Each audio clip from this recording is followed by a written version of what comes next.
Hello divine soul family, कैसे हैं आप सभी। मैं आज एक वीडियो बना रही हूँ जिसमें मैं आज ट्विन फ्लेम के ही सिर्फ बारे में बात नहीं करूँगी। मैं बात करने वाली हूँ एक ऐसे हिस्टोरिकल एस्ट्रोलॉजिकल मोमेंट के बारे में जो हिस्ट्री में पहली बार सिर्फ महाभारत के टाइम हुआ था और अभी ये चीज़ हमारी लाइफ टाइम में हम देख सकते हैं। तो ये जो इवेंट है ये कल 30 में है, मतलब 30 मई है। 30 मई में एस्ट्रोलॉजिकली देखा जाए तो 6 प्लैनेट्स मतलब कि 6 ग्रह अलाइनमेंट में आने वाले हैं। ये एक लाइन में आएंगे, इसको आप प्लैनेट परेड भी कह सकते हैं। ये एक बहुत हिस्टोरिकल मोमेंट है जिसमें है Venus, Mars, Jupiter, Saturn, Uranus और नेपच्यून। ये सारे जो ग्रह हैं, ये सारे जो प्लैनेट हैं वो एक लाइन में आएंगे और ये एक पिवोटल मोमेंट कह सकते हैं जो कि बहुत रेयर है। ये पहली बार सिर्फ हुआ था महाभारत के टाइम। और आप जानते हैं कि महाभारत के टाइम पे सिचुएशन क्या था कि बहुत एक ऐसी सिचुएशन थी जिसमें से जो होना बहुत ज़रूरी था। अगर आप एस्ट्रोलॉजिकली बोले तो ये सब कुछ प्लान्ड होता है। हमारी लाइफ में कोई भी चीज़ बिना रीज़न के नहीं होती है। उसी तरह से महाभारत भी पूरी तरह से प्लान्ड था, जिसमें श्री कृष्ण भगवान ने सारथी का रूप लिया और फिर अर्जुन को उन्होंने गाइड किया था कि उनको करना क्या है। और अकॉर्डिंगली अर्जुन ने भी हाँ ना करते हुए सारी चीज़ें की और इस तरह से महाभारत में से जो आउटकम आना चाहिए वो आउटकम आया था। ओके, तो ये जो प्लैनेट्स है ये इनका अलाइनमेंट क्या इंडिकेट करता है कि देखो, हर एक प्लैनेट का अपना एक कैरेक्टर है, अपना एक गुण है जिसका हमारी पर्सनल लाइफ पे भी इफ़ेक्ट होता है। जैसे कि अभी लास्ट मंथ में बिफोर दैट मर्क्यूरी रेट्रोग्रेड में गया तो कम्युनिकेशन में प्रॉब्लम हुई, मिसअंडरस्टैंडिंग्स हुई, आर्ग्यूमेंटेटिव नेचर हो गया, किसी के इलेक्ट्रॉनिक्स डिवाइसेस पे इफ़ेक्ट हुआ। तो हर एक प्लैनेट का अपना एक गुण है, अपने हमारी लाइफ में उसको वो इफ़ेक्ट करता है। तो ज़रा सोच कर देखिए कि अगर 6 प्लैनेट्स अगर अपनी पोजीशन को ज़रा सा चेंज करके अगर वो अलाइन हो रहे हैं तो हमारी कौन सी एरियाज़ में इसका इफ़ेक्ट हो सकता है। जैसे कि वीनस है, वीनस पैसा, प्यार, लग्जरियस लाइफ, यहाँ पे इसका इफ़ेक्ट हो सकता है। अभी ये डिपेंड है कि आपकी चार्ट में वीनस कहाँ पर है और अभी आपकी कौन सी सिचुएशन है। तो इसका किसी को पॉजिटिव मिलेगा, किसी को नेगेटिव मिलेगा। उसी तरह से मार्स है, उसी तरह से जुपिटर है, सैटर्न है। हाँ, अभी सैटर्न के बारे में मैं स्पेशली बताना चाहूँगी कि सैटर्न मतलब कि जो शनि है, इनका अभी देखो, अभी राहु और केतु ने ट्रांजिट किया है। बहुत सारे लोगों को इसका इफ़ेक्ट ये हुआ है कि इल्यूजनली चीज़ें दिखाई दे रही है, मतलब कि जो चीज़ें असलियत में है नहीं।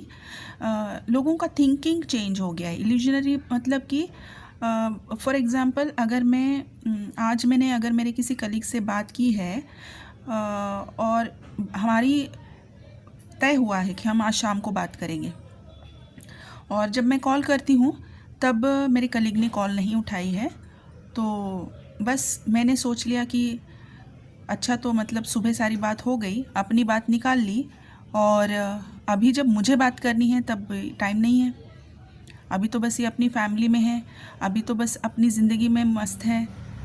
और सामने से अचानक से आपकी कॉल नहीं उठाई, लेकिन ऐसा लग रहा है कि उनकी कॉल एंगेज है, मतलब किसी और के साथ बात करने के लिए टाइम है, मेरे पास बात करने के लिए टाइम नहीं है। ये जो इल्यूजन्स है ये क्रिएट किए जाते हैं राहु के द्वारा। राहु मायावी है और माया क्रिएट करने में बहुत प्रबल है, लेकिन ये कोई प्लैनेट नहीं है, ये सिर्फ एक शैडो है। तो इसका अगर इतना इफ़ेक्ट हो सकता है तो प्लैनेट्स का तो इससे भी कई गुना ज़्यादा इफ़ेक्ट होता है। तो अगर इन सारे इल्यूजनरी पीरियड्स में से अगर हम जा रहे हैं, अगर किसी को राहु का बहुत इफ़ेक्ट हो रहा है, आप अपने ही रिलेशनशिप्स में मिसअंडरस्टैंड कर रहे हो चीज़ों को, बहुत सारी मिसकम्युनिकेशन क्रिएट हो रही है, मिसअंडरस्टैंडिंग्स हो रही है, आर्गुमेंटेटिव नेचर में आप जा रहे हो और बाद में पता चलता है कि ऐसी कोई चीज़ थी ही नहीं, ये तो बस आपका खुद का ही माइंडसेट था, खुद की थिंकिंग थी। अगर ये सब हो रहा है आपके साथ, तो इसका मतलब है कि राहु के पीरियड से आप निकल रहे हैं, आपके राहु की चपेट में है। तो इसी के लिए जो सैटर्न है, आप या तो राहु की रिमेडीज़ कर सकते हैं या सैटर्न की रिमेडीज़ कर सकते हैं। Saturn is Guru of Rahu, सो आप सैटर्न की रिमेडीज़ कर सकते हैं। सेम वे यूरेनस और नेपच्यून है।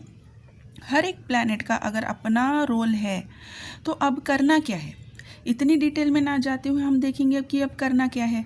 वो जो महाभारत के टाइम पे हुआ था, वो खोना बहुत ज़रूरी था, क्योंकि कुछ चीज़ें पृथ्वी से या फिर इस अर्थ प्लैनेट से, चाहे आप उसको नेगेटिविटी कह सकते हो, चाहे आप उसे डार्कनेस कह सकते हो, चाहे आप उसे कुछ ऐसी चीज़ें जो हमारी लाइफ में आगे हमको बढ़ने के लिए रोकती है, हमें सही डिसीजन नहीं लेने देती है, उन चीज़ों को निकालने के लिए श्री कृष्ण जी को सारथी बनना पड़ा और वो पूरा महाभारत क्रिएट हुआ और महाभारत का युद्ध क्रिएट हुआ, है ना। तो युद्ध जो होते हैं वो हमेशा हम उसको हमेशा इस नज़र से देखते हैं कि बहुत नुकसान होता है और बहुत सारी चीज़ों में उलट पुलट होता है। हाँ, होता है, आई एग्री विद दैट। लेकिन उस युद्ध से दुनिया को क्या मिला है, महाभारत के युद्ध से क्या मिला है, आप वो भी सोच कर देखिए। अर्जुन को क्लैरिटी मिली और अर्जुन ने सही डिसीजन लिया है।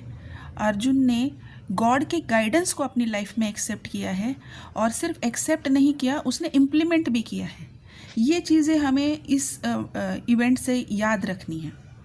ये चीज़ करने के लिए अगर ये इवेंट हमारी लाइफ में, अगर हमारे इस लाइफ टाइम में हमको दोबारा दिखाया जा रहा है, तो हमें यही चीज़ें अभी से अपनी लाइफ में इम्प्लीमेंट करनी है। वॉर की चीज़ को हम साइड में रखते हैं और देखते हैं कि अर्जुन ने किया क्या, वही सारी चीज़ें आज हमें इम्प्लीमेंट करनी है। ओके, कि जैसे कि कृष्ण कहते हैं, disruption is essential for renewal, conflict can have a sacred purpose. मतलब कि किसी चीज़ का सर्वनाश होना ज़रूरी है, क्योंकि वही चीज़ हमारी लाइफ में कॉन्फ्लिक्ट करती है। अगर उस चीज़ का सर्वनाश नहीं होगा तो वहाँ से नई चीज़ नहीं बन सकती। मतलब कि उस चीज़ के सर्वनाश में ही कोई सेक्रेट पर्पस है। युद्ध में भी एक सेक्रेट पर्पस था, इसीलिए महाभारत का युद्ध हुआ। तो ये सेक्रेट पर्पस क्या है कि आपकी इनर विजडम, आपकी इनर नॉलेज, गॉड गाइडेंस, और जो गाइडेंस मिल रही है उसका इम्प्लीमेंटेशन हमारी लाइफ में होना ज़रूरी है। तो अब आपको करना क्या है, जो 30 तारीख का जो इवेंट है, जो ये सारे प्लैनेट्स एक लाइन में आएंगे, तब उस दिन में अगर पॉसिबल है, मेरी आप सबसे रिक्वेस्ट है, आप किसी भी रिलीजन में मानते हो, उस दिन के लिए अगर आप नॉनवेज अवॉइड कर सकते हैं तो प्लीज़ अवॉइड कीजिए। और अगर आप पॉसिबल है तो ब्लैक क्लोथ्स को अवॉइड कीजिए। उस दिन आप कोई भी आइस से बनी चीज़, जैसे कि गोला, आइस गोला, कोल्ड ड्रिंक्स, आइस क्यूब्स, मतलब कि बर्फ़ वाली चीज़ से आप थोड़ा सा दूर रहिए। और ये जो करना है, ये अगर आप सिर्फ उसी दिन के लिए ना करें और 2 तारीख तक अगर करें तो ये बहुत फ़ायदेमंद हो सकता है। और तीसरी चीज़ कि आर्ग्यूमेंटेटिव नेचर में ना जाए। अगर आपको पता चल रहा है कि आपकी बात होते होते यहाँ पर आर्ग्यूमेंट्स अभी स्टार्ट होने वाले हैं, जस्ट बैक ऑफ। आप अपना स्टेप पीछे ले लीजिए, अपनी तरफ से बड़प्पन दिखाइए और यहाँ पर रुक जाइए। ये आपको 30 से लेकर 2 तारीख तक इन 4 चीज़ों को अगर आप फॉलो करते हैं तो बहुत बड़ा आप अपनी लाइफ में भी चेंज देखेंगे, क्योंकि ये प्लैनेट्स अपनी तरफ से भी कुछ चेंज आपको देके जाएंगे। अगर ये चेंजेस आपको पॉजिटिविटी में कन्वर्ट करना है तो इन चीज़ों को इम्प्लीमेंट कीजिए और कृष्ण जी के स्तोत्र को अपने लाइफ में इंक्लूड कीजिए। अभी के लिए 30 तारीख से लेकर 2 तारीख तक भगवते वासुदेवाय नमः, या फिर आप क्लीम मंत्र बोल सकते हैं, या तो फिर आप भजन सुन सकते हैं, श्री कृष्ण गोविंद हरे मुरारे भजन सुन सकते हैं। अपना टाइम जितना आप कृष्ण जी के सहवास में निकालेंगे, आपको कृष्ण जी कुछ गाइडेंस देंगे। ये मेरा स्ट्रॉन्ग बिलीफ है कि अगर ये इवेंट हम हमारी लाइफ टाइम में अगर इसको देख सकते हैं, क्योंकि जैसे कृष्ण भगवान ने कहा है कि उस चीज़ का होने के पीछे एक सेक्रेट पर्पस था, तो अगर हमारी लाइफ टाइम में ये इवेंट हम देख रहे हैं तो इसका भी एक सेक्रेट पर्पस है। इस सेक्रेट पर्पस को जानने के लिए हमको कृष्ण जी से जुड़ना पड़ेगा, हमको कृष्ण जी से बात करनी पड़ेगी, उनसे करीब होकर ही हम इस चीज़ को जान पाएंगे। और जो भी होगा यकीन मानिए सब बहुत अच्छा होगा, सब बहुत पॉजिटिव रहेगा, आपकी लाइफ इससे बहुत चेंज हो जाएगी। इस इवेंट के बाद आपकी लाइफ सच में बहुत चेंज हो जाएगी। तो यही था मेरा आज का आप सबसे निवेदन। इस चीज़ को आप एक गाइडेंस के रूप में ले सकते हैं या फिर सिर्फ एक नॉलेज के रूप में ले सकते हैं। और इसी के जैसे बहुत सारी एस्ट्रोलॉजिकल इवेंट्स की जानकारी में बीच बीच में जैसे ही आएंगे मैं देने की कोशिश करूंगी। अगर आप इसके बारे में और भी जानकारी लेना चाहते हैं तो प्लीज़ ऐसे वाले वीडियोस अगर आप चाहते हैं तो मुझे कमेंट बॉक्स में डेफिनेटली प्लीज़ मेंशन कीजिए। आपके कमेंट से और लाइक से मुझे इंस्पिरेशन मिलती है, मैं आपके साथ नई जानकारी शेयर कर सकती हूँ।